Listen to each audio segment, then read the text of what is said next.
What's cracking, y'all? You are now watching Boo TV. Appreciate you for stopping in. Like, comment, subscribe, hit the bell, stay notified, and let's get into the topic for today.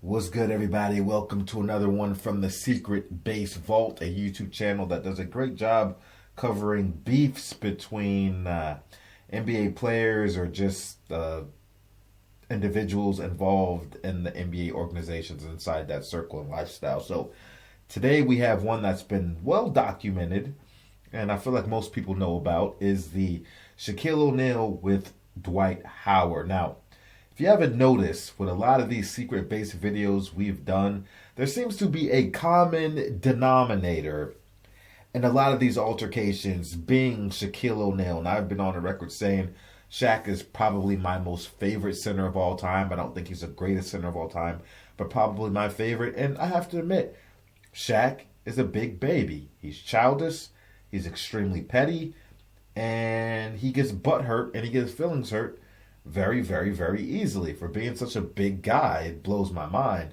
Being such a big guy that's supposed to have a great sense of humor and can dish jokes out to everybody else, but at times can't take it back or doesn't know how to process things appropriately. There's been many times where people have given Shaq compliments and he takes it the wrong way and gets butthurt and starts lashing out on people. This is Shaquille O'Neal. And this is who he is. And then I believe this whole Dwight Howard nonsense started over the whole Superman being called Dwight, calling himself Superman or wearing the cape. I don't know, but Dwight always looked up to Shaq as a hero, wanted to be like Shaq, and it's kind of crazy how their kind of careers kind of like parallel, and like they both went to the Orlando Magic, both were drafted by the Orlando Magic. Then from the Orlando Magic, both of those guys go to the Lakers. Interesting.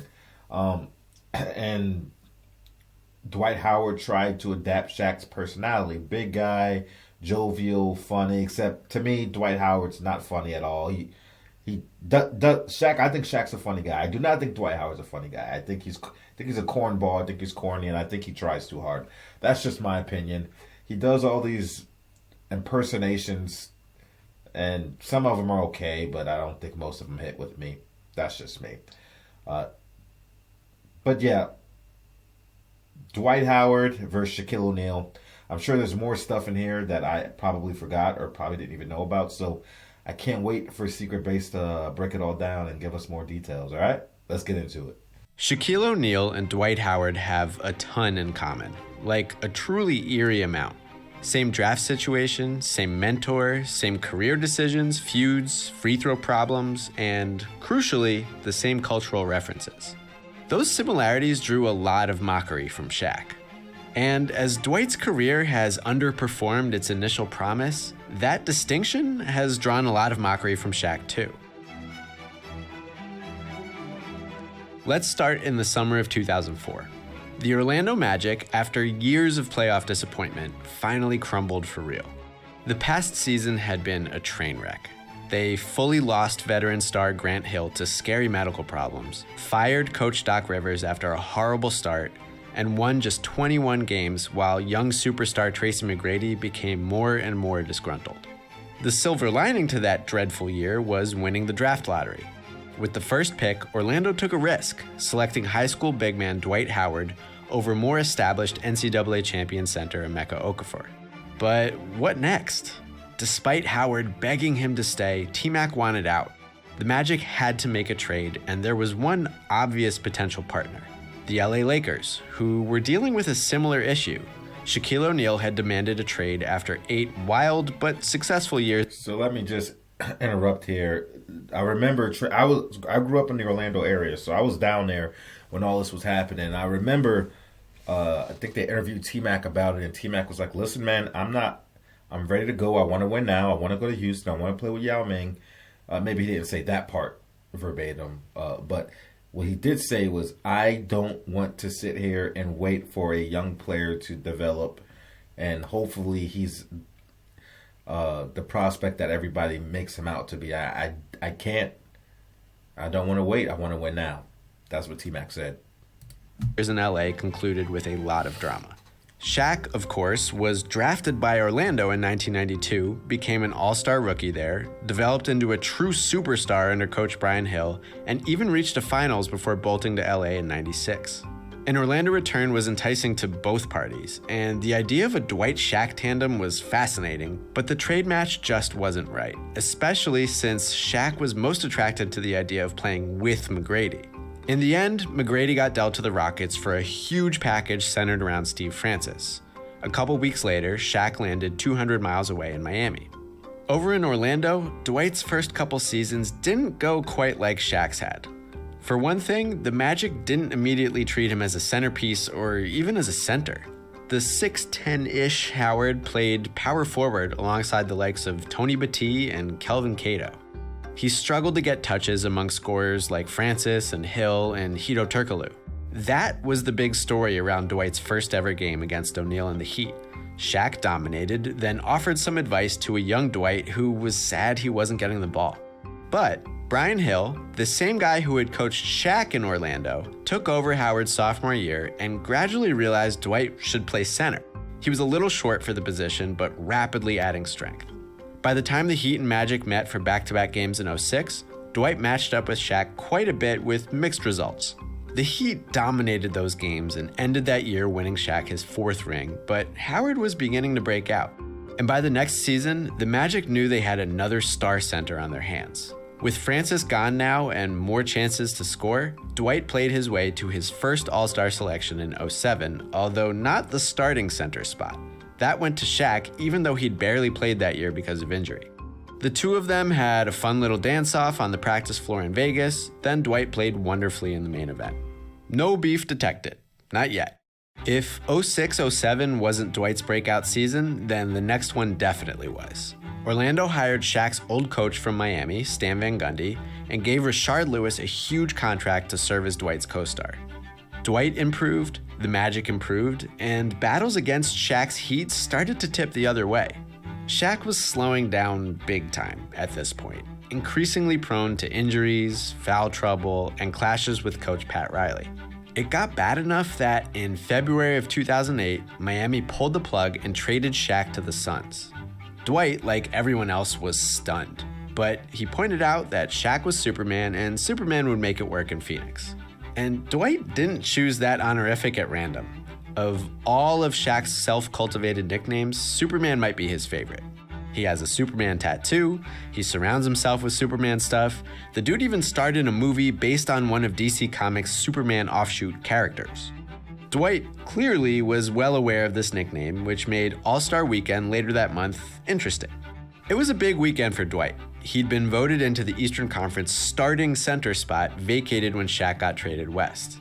In fact, for the first time in his career, Shaq wasn't an all-star at all, and Dwight kinda took over as the headliner of the weekend, though he missed Shaq's presence there. Howard also participated in the dunk contest, and as part of the presentation, teased the possibility of a Superman costume, and separately considered a Shaq tribute. Dwight went the Superman route, donning a cape and a big ol' S for the soaring dunk that won the contests, but it wasn't really regarded as a tribute to Shaq. Dwight was introduced as Superman at the main event the next night and sorta apologized to the absent Shaq for, infringing on his persona.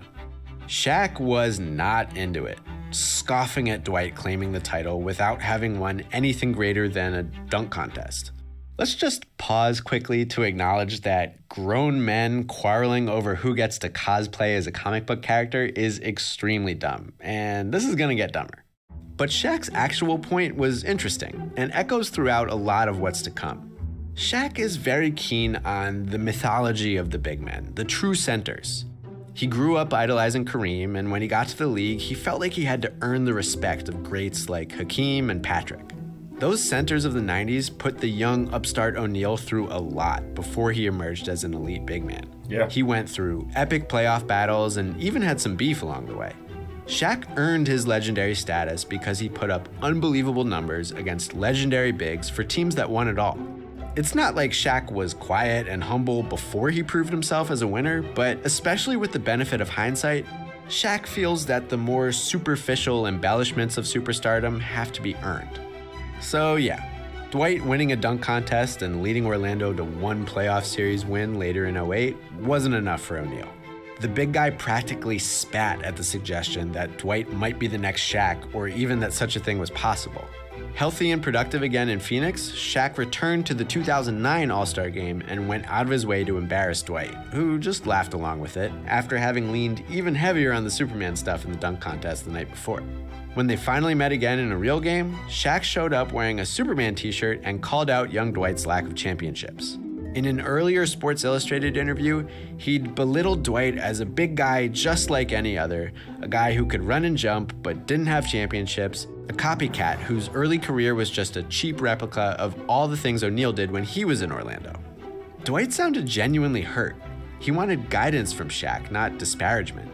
Anyway, the younger of the two Supermen held his own that night, and Orlando got the win. Shaq performed admirably for a guy about to turn 37, but the highlight of his evening was this very un-Shaq-like flop. That flop ignited a mini beef between Shaq and his old coach, Van Gundy. Howard mostly tried to stay out of it, but did seem to get a kick out of saying he respected his elders. The Magic finished the 09 season with 59 wins. Dwight would take home Defensive Player of the Year. And as the playoffs approached, Sports Illustrated dropped a big cover story on Howard that opened with an anecdote about Shaq calling him an imposter. That article went on to distinguish Howard as sillier and smilier than the stereotypical badass big man Shaq epitomizes. But it did point out that the Superman stuff wasn't the only way Howard seemed to mimic Shaq. He also, for instance, was prone to celebrating tough finishes by staring at his hand. Dwight also literally impersonated Shaq, so there's that. Hello, it's Shaquille O'Neal. I can't shoot free throws, but I can dunk the ball. But silly or not, that is a horrible impersonation of Shaq, I swear. Copycat or not, Dwight was threatening to invalidate Shaq's main talking point. He was winning. Howard's Magic cruised through the first two rounds of the playoffs, then upset LeBron James and the Cavs to face Shaq's old pals for the championship. O'Neal handled the occasion like any adult would. You know what? That 2009 finals, it's a lose-lose for Shaq. He doesn't want Kobe to win, and he doesn't want Dwight Howard to win. By posting on Twitter the night of Game 1 of the finals. A Woj column a few days later went in on Shaq. It had Kareem himself questioning the maturity of a 37-year-old, Howard once again expressing his dismay in the middle of the finals, and anonymous sources proclaiming Shaq wanted the Magic to get swept in the finals just like his own 95 Magic got swept, just so Dwight couldn't claim anything over him. Orlando did get one win in an otherwise... I was going to say, if he had to pick, I'm sure he'd want Kobe to get that and not have Dwight Howard get that championship. I'm sure. Because he's like, Kobe gets one, all right, we both got 4, whatever, as long as he don't get 5. But Dwight Howard cannot get one. I was going to say that, and I left it alone. His lopsided finals defeat, so take that, Shaq, I guess. The following season, Shaq joined LeBron in Cleveland and fully embraced the role of anti-Dwight villain. His vendetta had only been inflamed by Dwight going commercial with the Superman persona. You're really lucky Superman was so close by. In the few minutes Shaq played during the first Cleveland-Orlando matchup, he insisted on guarding Dwight one-on-one, courting the boos of an Orlando crowd that once loved him, and actually helping push Dwight into foul trouble as the Cavs got the win. O'Neal played Howard well again later that season, getting physical at every opportunity, then taunting him after the game about who the real Superman was, which once again hurt Dwight's feelings and invited some thoughtful critique from LeBron. Shaq's main quibble had shifted. He was up in arms that Dwight wouldn't always guard him one-on-one, that the Magic sent double teams at him, whereas he'd spent his youth guarding guys like Hakeem and Ewing straight up. LeBron once again was like, he's just grumpy about the Superman stuff, which, yeah. Later in February, we were treated to an exciting duel in which Shaq and Dwight went directly at each other, each having some big moments in what ended up being a Magic win. The Celtics broke up a potential Cavs-Magic playoff rematch on their way to the 2010 finals, so Shaq, desperate for one last ring, spent his next and final season in Boston. He was too old and beat up at this point to hang with younger players. Dwight toppled him in their first matchup, and in their final matchup, dropped 33 points on a flurry of dunks, post moves, and face-up buckets. Shaq said farewell at the end of that season, using his retirement press conference to hammer home the Superman and ring stuff. But he also said the beef was all marketing and gave Howard some credit as a great big man. And then Shaq faded into the sunset, enjoying his post-playing career quietly and out of the public eye. Oh, no, sorry, I'm actually getting word that Shaq immediately took a job with TNT and spent the rest of the decade criticizing Dwight. In 2012, when Dwight was at his all-star peak, Shaq was calling LA's Andrew Bynum a superior player. Yep. Andrew Bynum is a true big man. Back you down, jump hook. Dwight Howard has 1 or 2 moves on the block. Dwight was just tired of Shaq at this point, disappointed that a dude done playing was still talking. I would suggest he just sit down and get on with his life. He don't play no more, so what's the point of talking trash? Dwight hadn't stopped doing impressions, though. Every day is a question. That's Shaq. That regular season ended with the super awkward falling out between Howard and Van Gundy that would end with the coach getting fired. You know, when it comes out that, I remember that. Van Gundy was like, he basically said in this interview, he's like, yeah, Dwight asked for me to be fired. Dwight comes over like joking with Van Gundy, not knowing what he just said to the reporters, and then Van Gundy just kind of smiled and played along. No idea. Dwight slides into the seat, and they're like, "Hey, what do you think about Van Gundy saying you tried to get him fired? You want him fired?" He's like, "What? He just said that?" They're like, "Yeah, he just said that right now. Like, he just said that." It was so awkward. I'd never seen anything like it. One of the highest profile guys in the league has, asked for, his coach to be fired. I mean, it's going to be a story. Yeah, what's our main concern right now? Another eerie parallel between Dwight and Shaq. Even with Van Gundy gone, Dwight made another Shaq-like move, demanding a trade and eventually joining Kobe and the Lakers, while the Magic figured out a way to move on without him.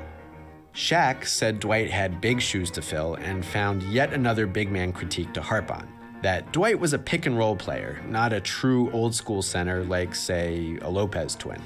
Dwight Howard, who's a pick-and-roll player, some people say he's the best, but me, being an old-school big man, I'm going to go with Robin Lopez and Andrew Bynum. And if he wasn't talking about Dwight, he was rapping. Like I said before, you will get devoured, but don't you ever call me Dwight Howard. Dwight was still very sick of all Yo, this. I just realized that was Loaded Lux. I gotta rewind that.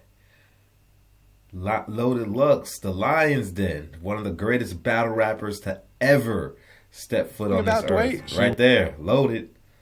You gonna get this work. This work. Look, this work. Never throw, what he said, never throw stones at the sun. You can't reach it. He was rapping. Like I said before, you will get devoured, but don't you ever call me Dwight Howard. Dwight was still very sick of all of this. Just sit back and relax. You did, your time is up. But something interesting and unexpected was happening. Dwight clashed with Kobe, and not in the we hate each other but we're still winning way that Shaq did. Howard's performance flagged, the Lakers never really came together under Mike D'Antoni, and they flamed out early in the playoffs. That whole season, Shaq insisted his haranguing of Dwight was meant to motivate, to inspire him with anger the same way Shaq's elders had gotten him going. I was taught to play with ferocity.